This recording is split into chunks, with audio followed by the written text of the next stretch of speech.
Corona का जमाना जब स्कूल बंद था, याद है?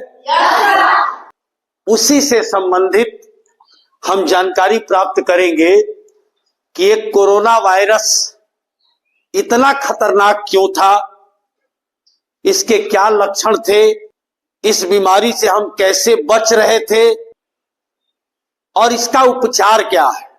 ये चित्र याद है?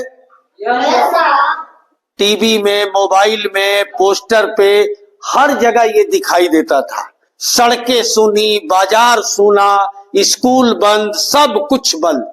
कोविड-19 विषाणु, विषाणु को अंग्रेजी में बेटा वायरस कहते हैं। कोविड-19 हम लोग कोरोना बोलते थे, याद है ना? कोविड जो होता है इसकी स्पेलिंग होती है COVID, कोविड-19। अब इसका फुल फॉर्म भी पूछा जा सकता है।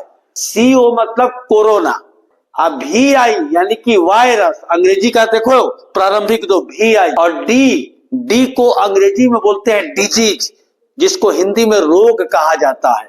तो D मतलब हो गया डिजीज। इससे पहले इसकी पहचान सन 2019 में ही हुई थी, इसीलिए यहां 19 लिखा गया है। ठीक है, अब देखो इसका वैज्ञानिक नाम समझ लो, SARS-CoV-2। क्या नाम है? SARS-CoV-2। आपको बता दें, ये चित्र में इतना बड़ा दिखाई दे रहा है, लेकिन ये आंखों से नजर नहीं आता। इसका आकार इतना छोटा है कि आपके इस नाखून में बेटा हजारों की संख्या में और भी अधिक बैठा होगा और आपको पता नहीं चलेगा। यह जो वायरस है कैसे हमारे अंदर प्रवेश करता है? मुंह से, नाक से और आंख से। यह बीमारी बहुत विकराल रूप ले लेती है, तो हमारी सरकार या और भी NGO आपको आगाह करने के लिए बताते हैं कि आपको क्या करना चाहिए ताकि आपके अंदर ये वायरस न जाए। तो याद करिए, क्या कहा जाता था? 2 गज की दूरी, एक साथ मत सटो, मास्क लगाओ, याद है ना?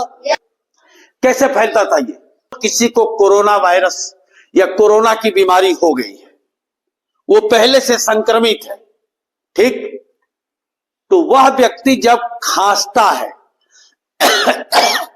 तो इसमें से बूंदें निकलती हैं, छोटी छोटी बूंदें निकलती हैं।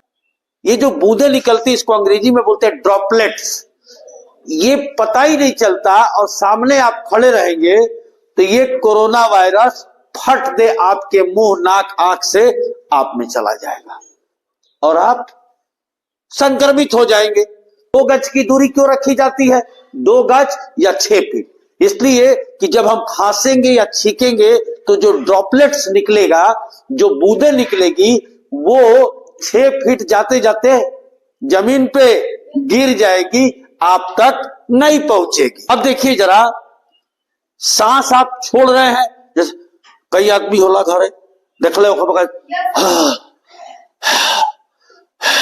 तो ये सांस के माध्यम से भी अगर हम संक्रमित हैं तो वायरस निकलेगा और सामने मेरे पास जो होगा पकड़ लेगा। जिसको हो जाता था उसको हम लोग क्या करते थे? एकदम अकेले बंद कमरे में, खाना भी थरिया में तरह दे के ला खा लिया। अगर हमें कोरोना हुआ है, हमारे ड्रॉपलेट्स यानी कि मुंह से निकला हुआ इस डेस्क पे पड़ गया, यहां पड़ गया, कुर्सी पे, मेज पे पड़ गया, और आप आए, डेस्क को पकड़ लिया ऐसे और हमसे बात करने लगे, आपने हाथ रख दिया यहां। अगर यहां पर मेरे मुंह से, सांस से, छींकने से जो बूंदें गिरी हैं और उसमें कोरोना वायरस अगर होगा तो हमारे हाथ के माध्यम से खाना वाना खाएंगे तो चला जाएगा। इसीलिए क्या कहा जाता था? हमेशा साबुन से हाथ धोइए, हमेशा सैनिटाइजर लगाइए। नाम सुना था ना? yes, सैनिटाइजर लगाते थे लोग। बहुत जान माल का नुकसान हुआ था, बहुत लोग मरे थे, लाखों की संख्या में लोग मर गए थे। भारत में भी बहुत ज्यादा संख्या में लोग मरे थे।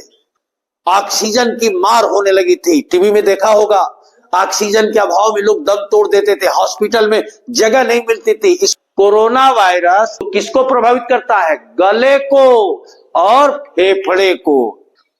पूरे विश्व में हाहाकार मच गया, किसी के पास उससे लड़ने के लिए कोई वैक्सीन नहीं था। सारे लोग मिलकर वैक्सीन बनाने लगे। हमारे देश भारत ने भी बहुत कोशिश किया और 2 वैक्सीन बनाया, कोवैक्सीन और कोविशील्ड। सबको लगा होगा ना? स्कूल में हमने भी लगवाया था, सबको ये लगा। ये इससे लोगों की बहुत ज्यादा सुरक्षा हुई और बहुत लोगों की जान बच गई। इससे आप जानोगे कि हम संक्रमित हो गए तो क्या होता था?